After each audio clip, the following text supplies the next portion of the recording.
Crawford boasts a knockout percentage of over 70% in his career, and many wouldn't mind seeing Shakur Stevenson on the receiving end of that, especially in a matchup against the knockout king GervontaDavis. Like many fans, you might be growing tired of WBC lightweight champion Shakur Stevenson's fighting style. If you managed to stay awake during his last fight against Artem Haroun, you deserve some credit. While some professionals try to sugarcoat it by calling him a defensive boxer, many boxing fans have labeled him outright boring and not. But Shakur, that guy will put anybody to sleep outside the ring, not inside. Many believe Shakur Stevenson has taken Pernell Whitaker's hit and don't. Get hit boxing style to the extreme, so much so that he avoids taking punches altogether. As Roy Jones Jr. pointed out, his reluctance to absorb shots also limits his ability to throw with power. At the end of the day, fans don't pay to watch a boxing match only to see the ring turn into a racetrack. However, the silver lining is that Stevenson remains. Shakur Stevenson is born with his fighting style or anything like that. I disagree 100%. I don't know if people are even saying or they think that he's overrated or anything like that. Let's also look at the fact that he will kind of. Fans undeniably have a special admiration for knockout specialists. However, despite his lack of power, it's widely recognized that Shakur Stevenson's boxing skills only need some fine-tuning. His punches need more weight behind them, and he must slightly open up his defense to create opportunities for stronger shots. This is precisely.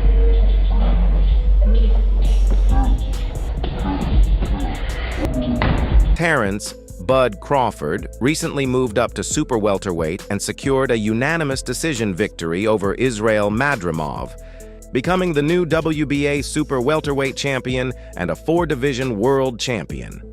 Currently, Crawford has no fights lined up, especially after Canelo Alvarez declined his request for a high-profile showdown. Meanwhile, Shakur Stevenson has a packed schedule, which led him to seek guidance from his close friend and mentor, Terence Crawford. Crawford is widely regarded as one of the most intelligent fighters of his generation, possessing power, a high boxing IQ, exceptional dexterity, and solid defense. While Stevenson doesn't necessarily need defensive training, unless he wants to add more sleepers and early exits to his fights, he has turned to Crawford to enhance his offense and punching power.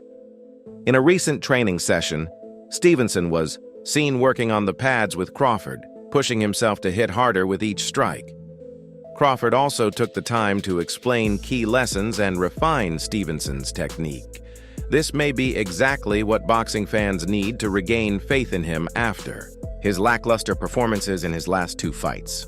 With this renewed focus, fans can now anticipate seeing a more aggressive Stevenson in the ring, one who stands and fights rather than simply moving around to avoid. I heard Dre say go to the right. I went to the right, he started going left. Go to the right. Bro, when y'all say go to the right?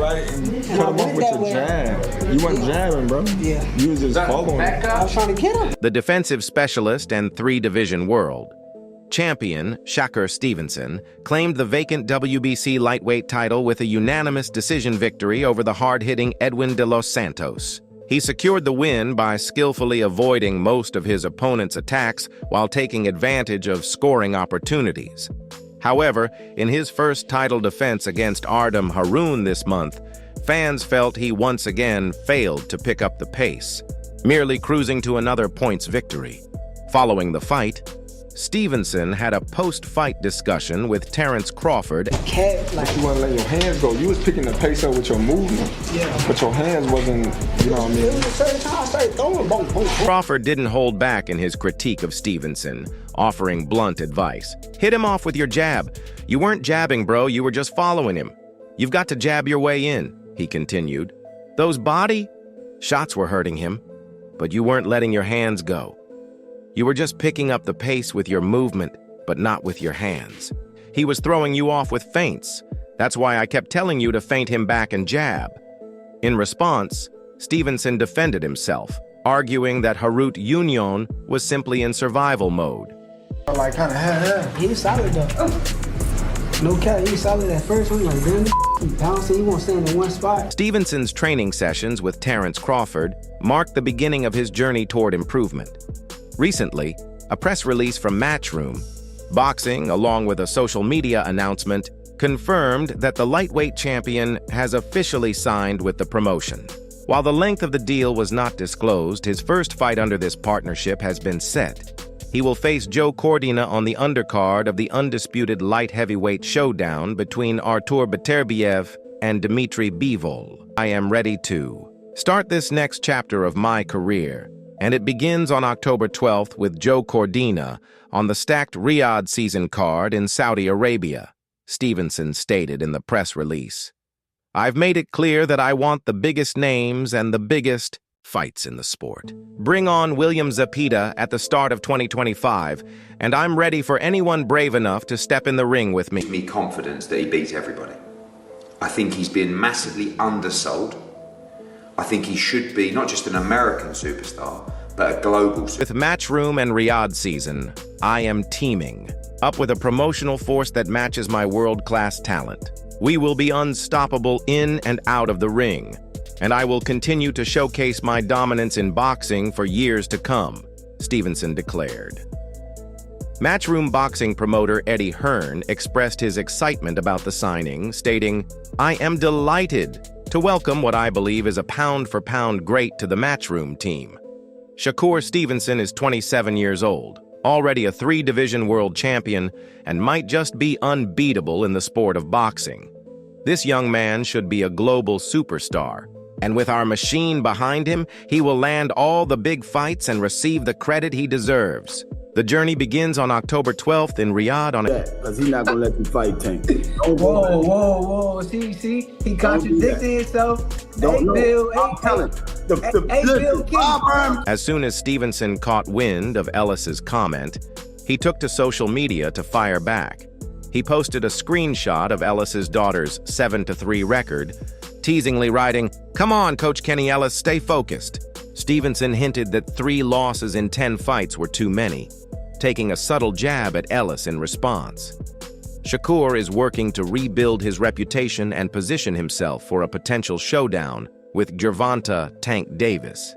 His stock has taken a hit due to underwhelming performance. Bill Kenny, you contradicting yourself, Bill Kenny. Why does Bud leave him? That's cool. Due to Joe Cordina's recent 8th-round knockout loss to Anthony Cacase on May 18th, a victory over the 32-year-old former IBF super featherweight champion won't do much to boost Shakur Stevenson's reputation. Boxing fans have already criticized Shakur for choosing Cordina as his next opponent, citing several reasons. No matter how dominant Stevenson is in the fight, his performance will never match the sheer brutality of Cacase's victory, where he overwhelmed Cordina with relentless punches and the big fights. So why y'all able to make the big fights with Lomachenko and... Since Cordina hits too hard, Shakur Stevenson won't risk fighting the way Anthony Cacase did. Stevenson is too cautious to take that kind of approach. While Cacase absorbed some heavy shots in exchange for scoring an 8th round knockdown, Stevenson, who boasts a 22-0 record with 10 knockouts, is far more risk-averse and will likely rely on his technical skills to secure a win. Last month, Stevenson successfully defended his WBC lightweight title with a unanimous decision, victory over Artem Harutyunyan. Meanwhile, Cordina is coming off his surprised and hurt. The first time I wasn't really that hurt.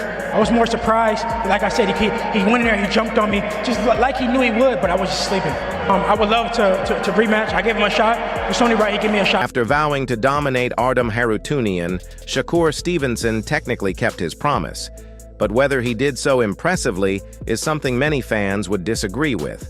Stevenson had set out to make a statement ahead of his fight against Harutyunyan on Saturday night at the Prudential Center in Newark, New Jersey. Now undefeated in 22 fights with 10 knockout wins, Stevenson headlined a Top Rank on ESPN card, which also featured a controversial bout where O'Shaquie Foster lost his WBC junior lightweight title to Robson Conceição. Despite being the overwhelming favorite against Harutunian, Stevenson had a lot at stake. As a 3-division champion, this was his final fight under his Top Rank contract, making it a crucial opportunity to send a message, not just to the top contenders in the 135-pound division, but also to other promoters. He aimed to defeat fights here. Talk about home and community and what that day yesterday was like, Boys and Girls Club. It means everything.